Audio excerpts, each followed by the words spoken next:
Grabe itong English natin. Yeah. Hindi na ako mahimatay. So that's it for our etymology today. Yan for today's video. Yan po. Tara, ituloy na po natin ang pag-rampa.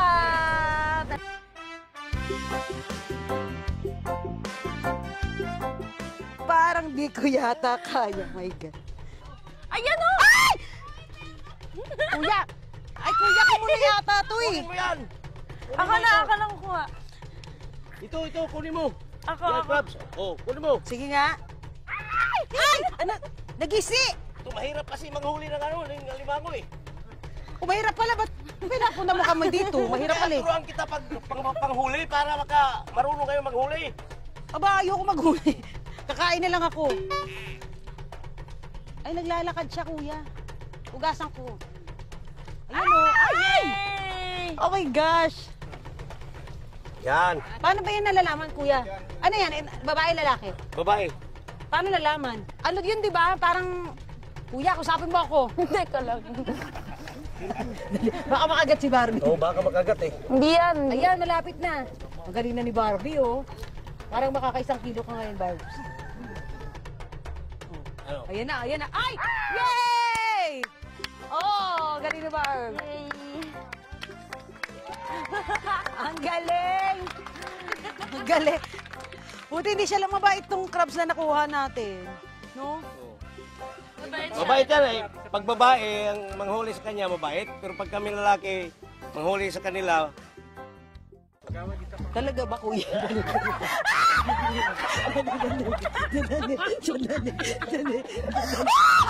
Ayan na!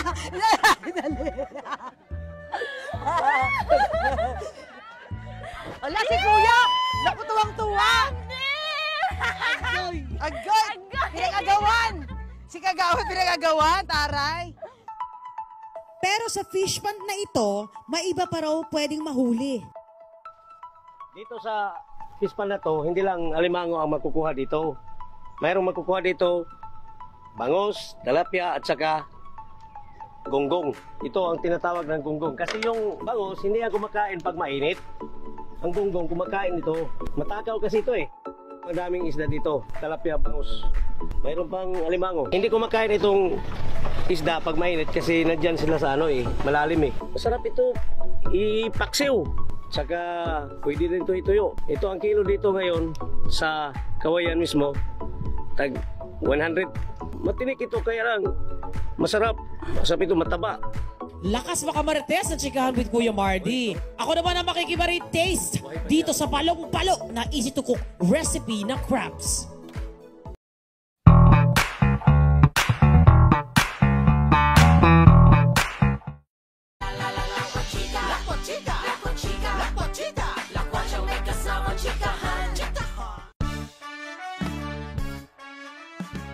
Ang Kawayan ay isang coastal municipality dito sa Masbate. Malapit sa dagat kaya numero 1 ang seafoods, mga isda, pakakatapos mga shellfish. Kasing taas na ng kolesterol ang excitement ko na makita kung paano pinoprocess ang mga crabs dito. Kaya let's go! Tara, samahan niyo akong bumisita tayo sa isang crab factory. Taray, di ba? Kung ano ang ginagawa dyan, let's find out.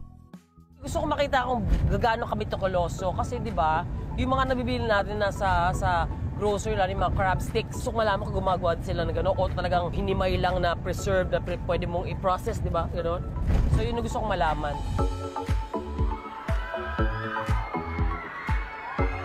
Ito pala ang crab factory. Dito tayo ma'am, magsuot muna po tayo ng boots bago tayo papasok doon. Dito po tayo ma'am.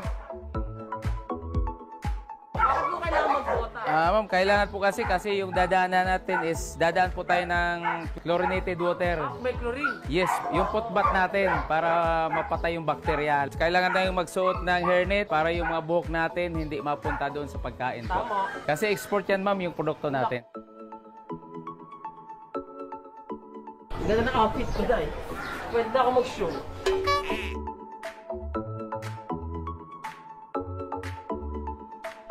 Exciting to first of all.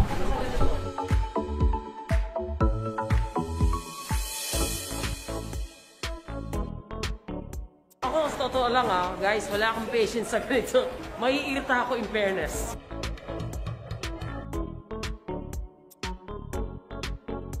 Anong klaseng crab po yan? Blue swimming crabs. Blue swimming crab. Yes. Parang prayer meeting din sa loob. Umpisa ko ma'am bilang ordinaryong worker din. Ganito. Sabihin, nagtatrabaho ka sa... Ganito. Hihimay ka rin. Hindi po. Yung trabaho ko, yung tulad yan sa labas, nagbubuhat, nagluluto ng alimasag, nagbubuhat ng ice, ganon. Okay. Since 1992, yung Philips Seafoods ang namin company. Sa Tagalan, ginawa kong production manager ng company. Sa promote. Yes, na-promote po ako. Masipag po kayo sigurado. Okay, pagdating na 2007, nagkaroon po ako ng opportunity. May isang company na nag-alok sa akin na magsarili ako. Really? Yes. Tapos, yun, nag-resign ako sa ganitong trabaho bilang production manager. Nagsarili po ako, nagpagawa kami ng maliit na planta ni Mrs. Kapag tayo sa tanong ko, paano malaman kung bakla ang aligo? Sa tiyan yun, ma'am. Yan, saluhin natin. Lalaki po ito. Okay. Yan, lalaki yan. Sa tiyan. Yung babae, malalapad yung ano niya, ma'am. Yung... Oh, yan, ang babae yan. Yan, lalaki yan. Pagka matutulis, lalaki. Ay, talaga nga. Nakakatawa pati sa crab. Ang gets ko. Ito, lalaki, may matulis. Okay? Maliwanag tayo doon, girls, boys and girls. Pag babae, malapad. Ulitin natin, sabay-sabay. Pag lalaki, matulis. Pag babae, malapad. Very good. Ang mga beshi na alimango naman, merong pabilog na may patulis na tatsulok sa itaas ng hugis na makikita sa ilalim.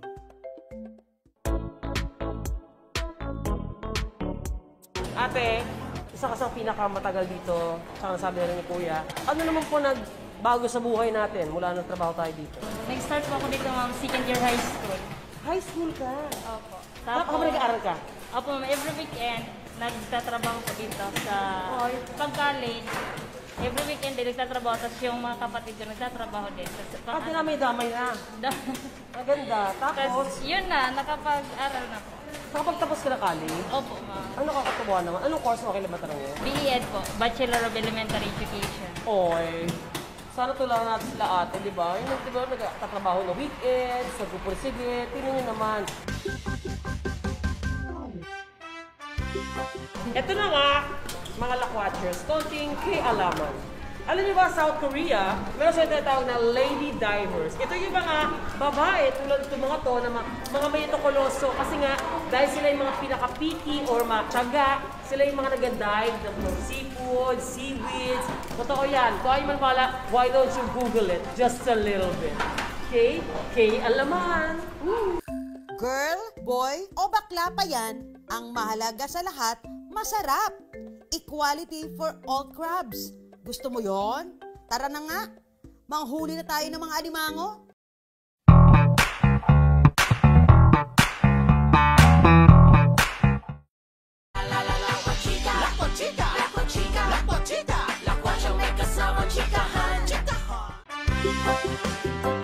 Welcome sa Cooking ni Kay at Cooking ni Rosie. Kung gusto nyo magluto, cooking nyo rin.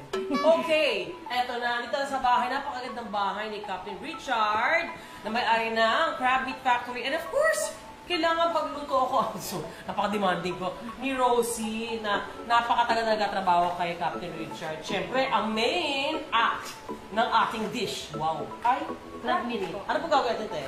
Crab lumpia po ito, ma'am. Tapos yun. Social crab lumpia. Sorry, di ba alam natin ng lumpia?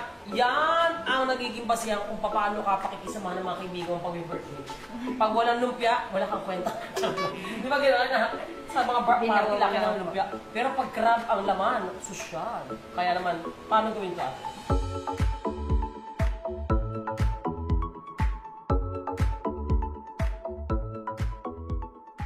Ay, ito tinatawag natin parang ako pagluto, kutob lang.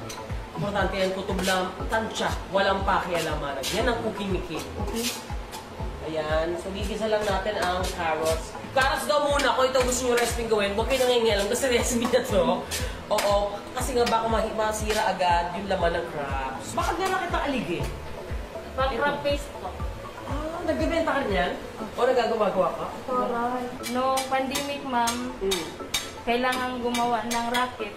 Talaga? So, binibenta mo rin to? Opo, ma'am. Lumakas siya nung pandemic na hindi nakakapasok yung mga walang biyahang barko po.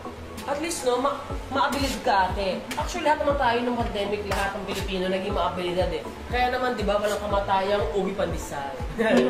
Kumbaga, iyan ang uwi pandesal mo sa buhay mo ng pandemic o kaya sushi bake.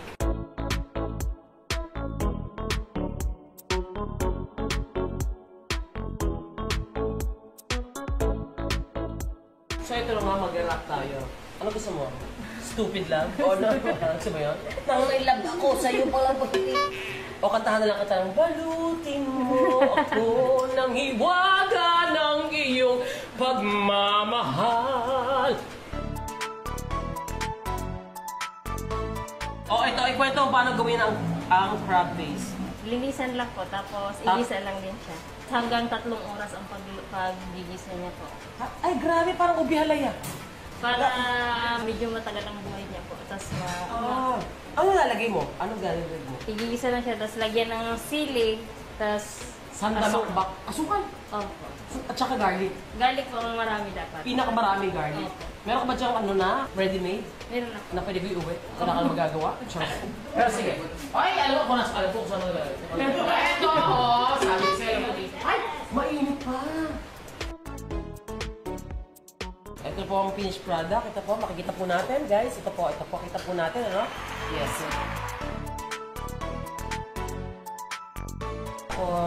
Ay, pala. Malapad yung gawa ko sa iyo. Ito yung akin. Siyempre, ayoko naman ng mainit, di ba? Ay, crispy. Mainit pa yan.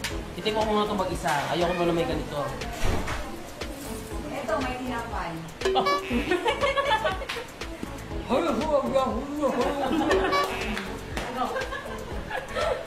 Sarap.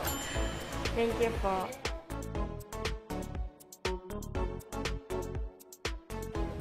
Mas masarap siya sa gulay, pansit. Ang dami mo sinasabi. Opo, ma'am. Kasi Marami makain sa akin lahat eh. Pero ito pala. At dahil dyan, maraming salamat Rosie. At maraming salamat Captain Richard. At dahil dyan, ito na nga, pagbibigay ko to, whether you like it or else, kay Ethel at kay Barbie. I have to go.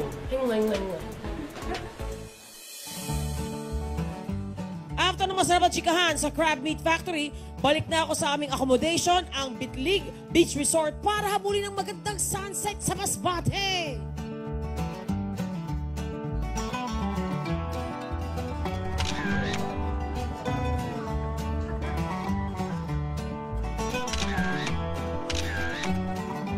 May talaga ako sunset shots. Kasi, kapapansin mo sa IG ko, lagi ako merong, yung ang gusto ko din, yung subject, wine.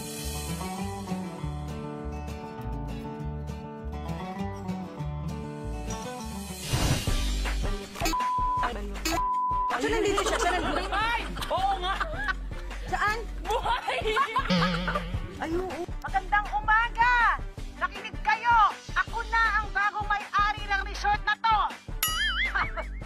Ito pong nabalik na opo.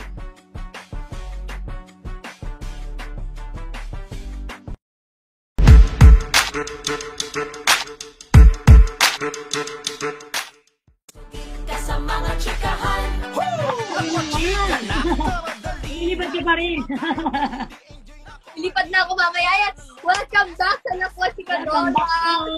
Hello, Lakwatchers. Kumusta naman ho kayo? Nakakatuwa naman yung yung mga ginagawa ni Kay, yung recipe ng crab lumpia. Yun. At crab paste.